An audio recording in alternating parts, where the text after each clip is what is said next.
Hujambo msikilizaji, karibu tena kwenye kipindi chetu cha Sebuleni, na leo hii nataka tuzungumze, tuelezane kuhusu dance katika kanisa Katoliki. Tunapoenda katika ibada ya misa, tutaona wale tunawaita liturgical dancers, tutaona choir wakifanya densi yao, pia baadhi ya Wakristo waumini densi zao. Hata wakati mwingine utaona watumishi wa misa, mapadri pia wakifanya densi yao. Na nataka tuangalie umuhimu na jinsi na maana ya densi hizi katika kanisa. Kwanza kabisa tujiulize, densi ni nini? Ama hulka za densi ni zipi? Msikilizaji, densi kwa Kiswahili ni kusemberetuka. Watu husema kunengua viungo. Sio kunengua tu, ni kusemberetuka. Ni kwamba ni mtindo wa kupeleka viungo vya mwili kwa mdundo fulani, kwa namna fulani, kwa njia fulani, ikiongozwa na wimbo au ala za mziki au mziki wenyewe. Na densi ni lugha ya mwili ya kuonyesha hisia, ni lugha ya mwili ya kuonyesha tamaduni, lugha ya mwili ya kuonyesha maombi ama ibada, ni lugha ya mwili ya kuonyesha ubunifu. Kwa hivyo utaona kwamba watu wanapodensi, kuna huyu mmoja anaonyesha hisia zake katika densi. Utaona mwingine anaonyesha tamaduni yake katika densi, ama tamaduni fulani katika densi. Kuna mwingine ataonyesha ibada yake katika densi, na kuna mwingine ataonyesha ubunifu wake katika densi. Na zote hizi zinaingia katika mwavuli wa jinsi mwili unavyoenda, jinsi kwenda huko kwa mwili kunavyopelekana na beats na rhythm ya ala au wimbo. Msikilizaji, pole. Katika hisia, densi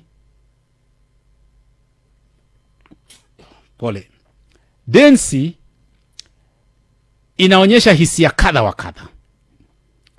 Kuna hisia za furaha, kuna hisia za huzuni,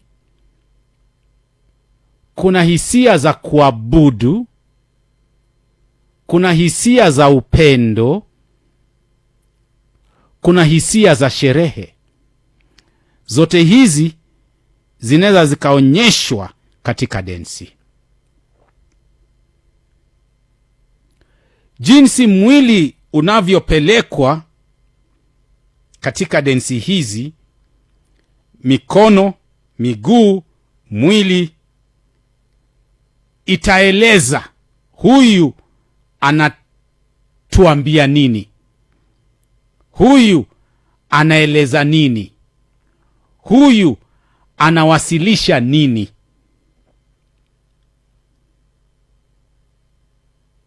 Na mara nyingi kabla ya kudensi lazima uwe na imagination.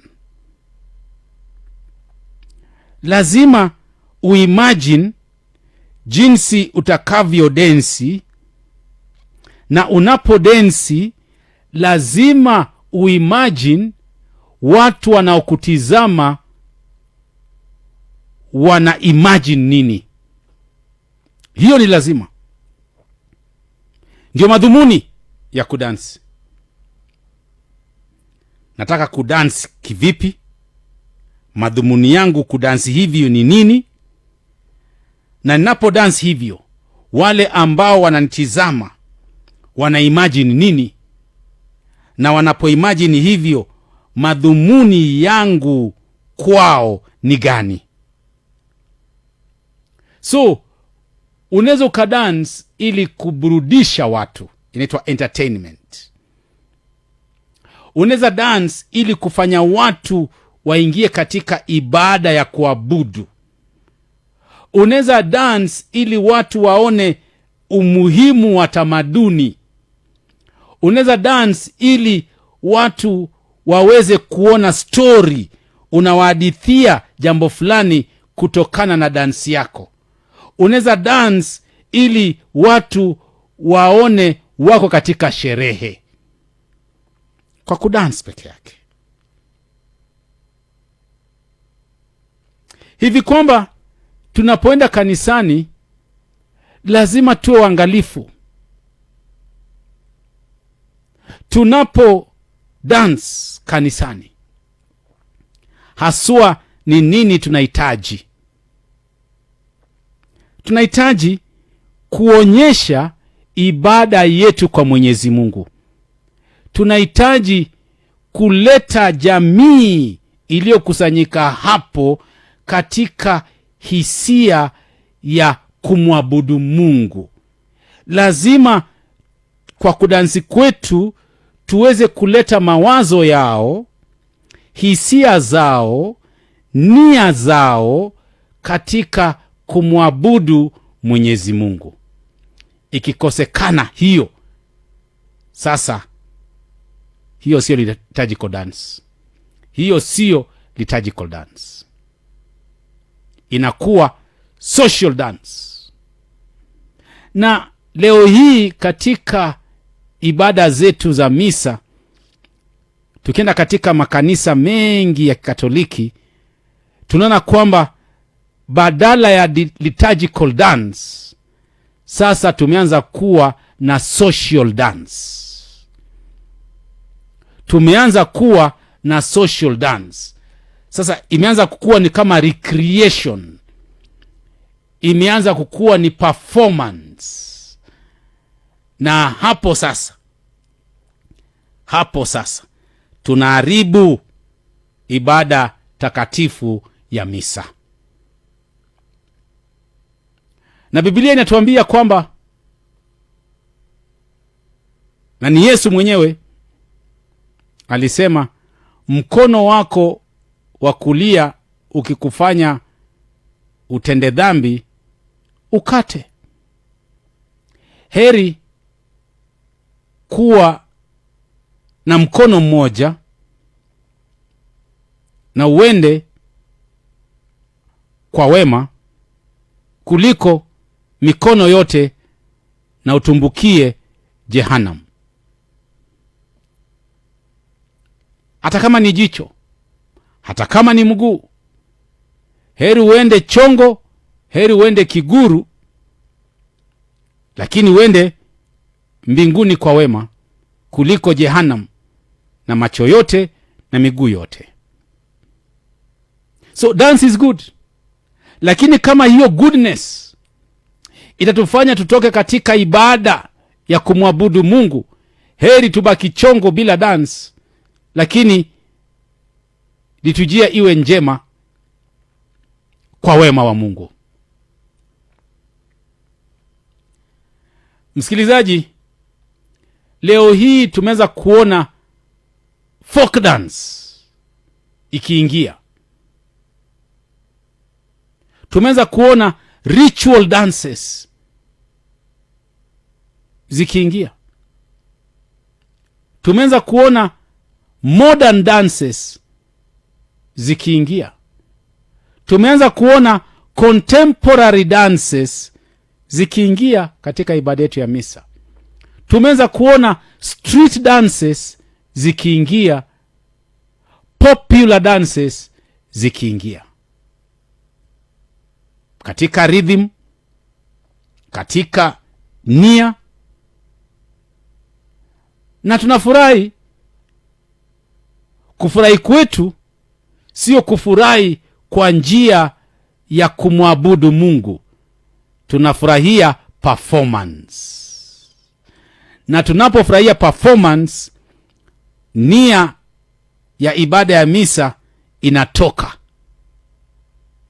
na ikitoka tena, hiyo misa inakosa kuwa misa kama ilivyo nia ya kanisa moja takatifu Katoliki la mitume.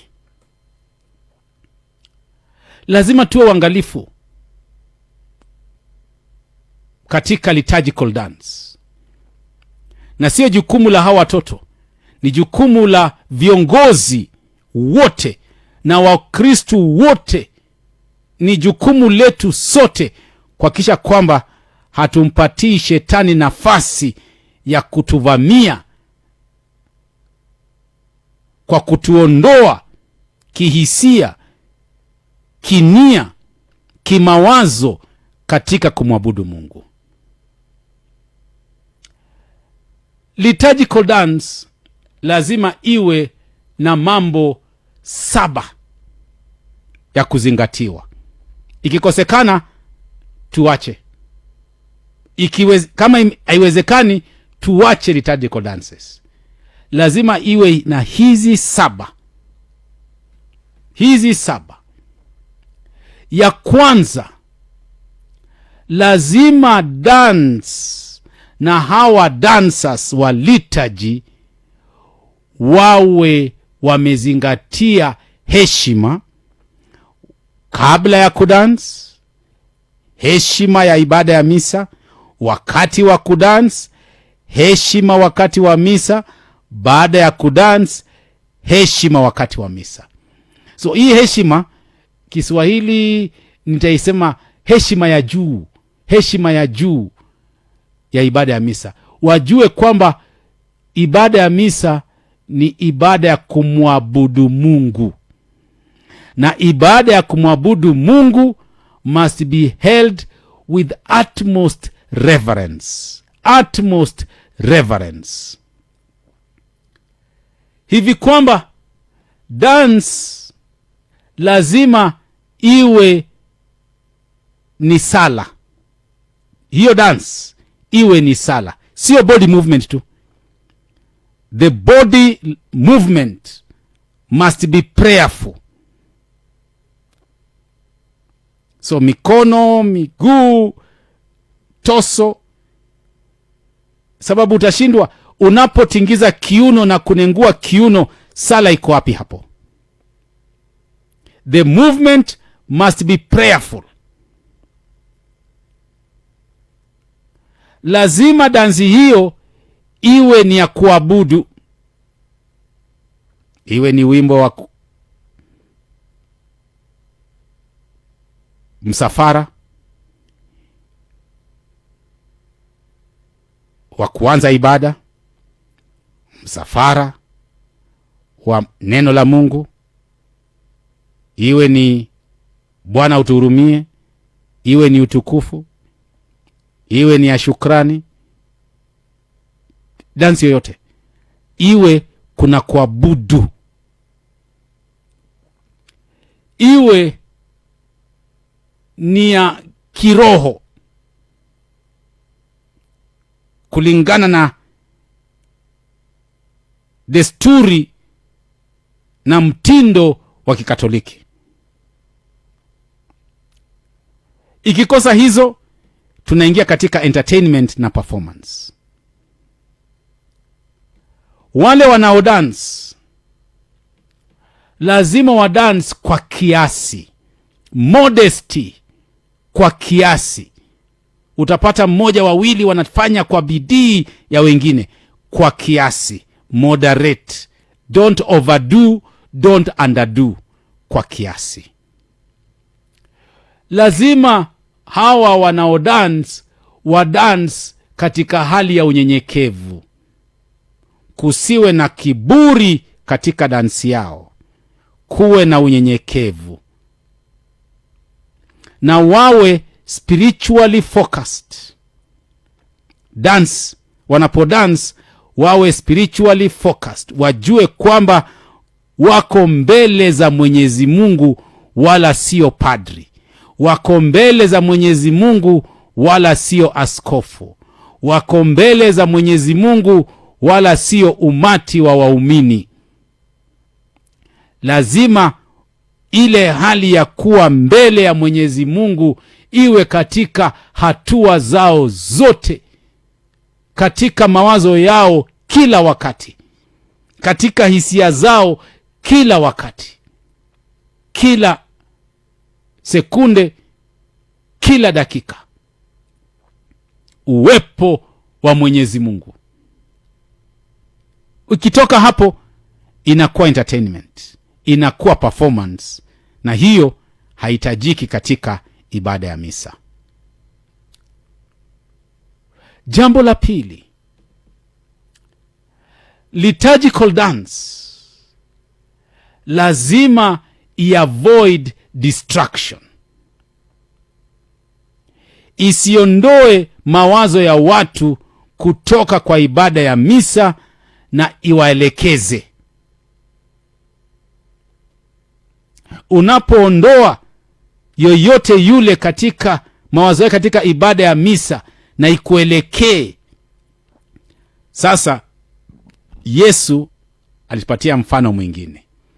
Yoyote atakayefanya wadogo hawa wapotoke katika njia zangu watende dhambi, heri wawekewe jiwe la kusaga shingoni, watupwe mtoni.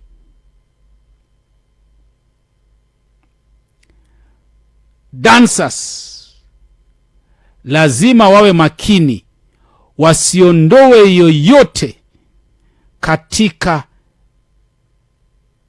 ibada kwa Mungu, wasimuondoe yoyote kimawazo, kihisia katika kumwabudu Mungu.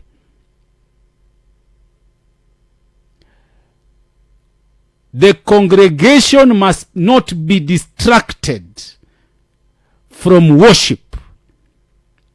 Nobody should be distracted, hata nyinyi wenyewe. You should not be distracted from focus on God. Isikuwe hivyo. Hivi kwamba lazima to avoid exaggerated movements. Lazima to avoid flashy costumes. Hizi zina distract.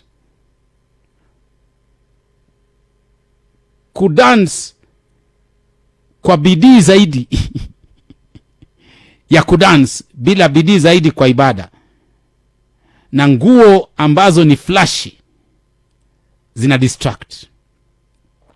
Hiyo sasa unadunisha ibada ya misa. Jambo la tatu, liturgical dance na liturgical dancers lazima waheshimu utaratibu wa liturjia. Jinsi liturjia imeratibishwa, lazima wazingatie hayo. Wajue kwamba kuna sehemu ambayo ni takatifu zaidi, madhabahu. Lazima the flow of the mass isitatizwe. Ile mtiririko wa ibada ya misa isitatizwe. Isitatizwe. Kama itatatiza kwa njia yoyote, hata iwe ni kidogo kiasi kipi, tuache dance. Tuache dance.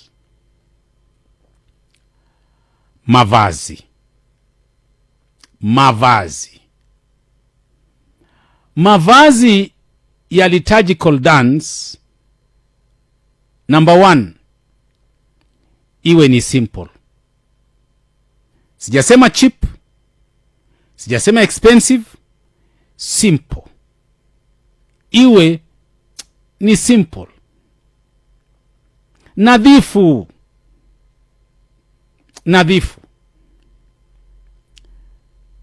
Isiwe tight na tena isiwe loose sana kwamba huta dance. Nadhifu.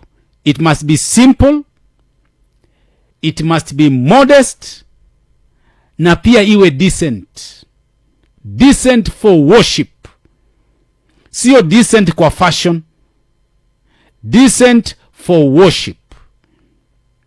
So long tight, vijana wamevaa low waist, t-shirt zenye zimeandikwa Man U na sijui Arsenal na sijui gani, sijui leso zimefungwa kivipi. Modesty, proper attire, and the attire must be decent, appropriate for worship. Not revealing, not glittering, not tight, not showing. Simple, modest, decent, appropriate.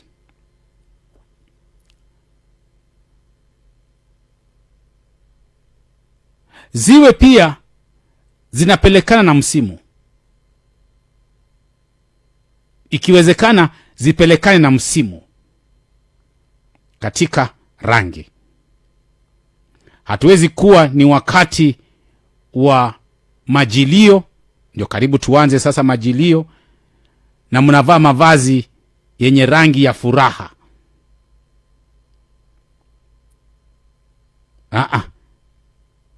Ni wakati wa Kwaresma, mnavalia mavazi ya Krismasi. Lazima pelekane na msimu. Katika kanisa Katoliki kuna rangi za msimu. Jambo la 4, lazima dansi hiyo ikubalike na jamii ya kanisa hilo. Isiwe ni vijana wanaona ni sawa, wazee wanakwazwa.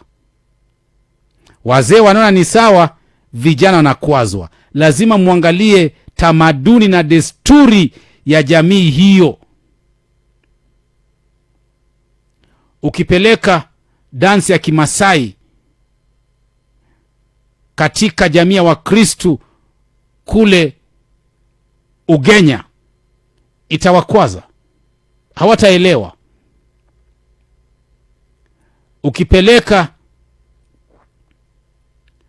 dansi ya Changamwe Parish Mombasa, upeleke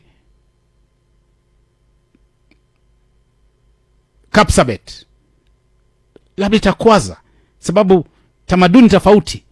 So lazima iambatane. Kwa hivyo lazima mfanye survey. Je, hii itachukuliwaje na jamii nzima ya hapa? Tuache kuiga, kwa sababu tuliona katika TikTok, tuliona katika YouTube, hata sisi. Kwa Waganda ukienda pale, kuna jinsi wanavyodensi na wamevalia, inaweleka na jamii ile. Ukileta huku, watu watakwazika. Ukitoa Nigeria ulete huku, watakwazika. So lazima ujue tamaduni, desturi ya pale.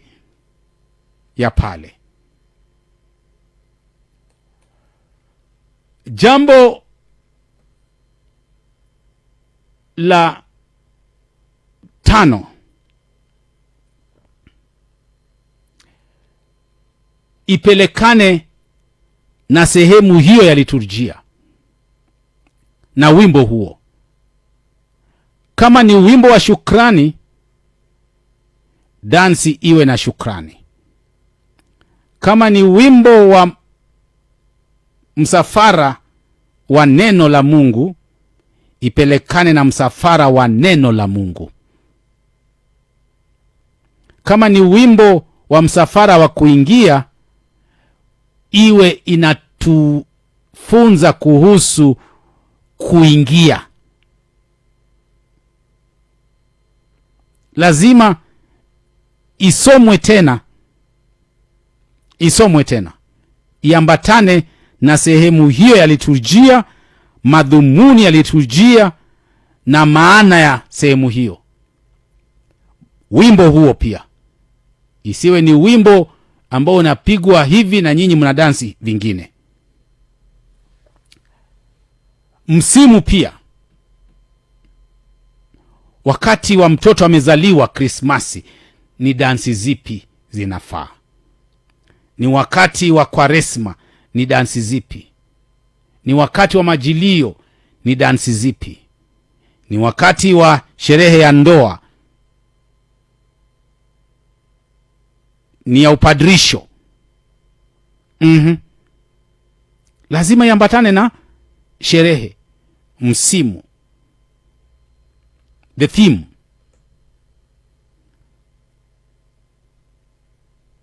Msikilizaji,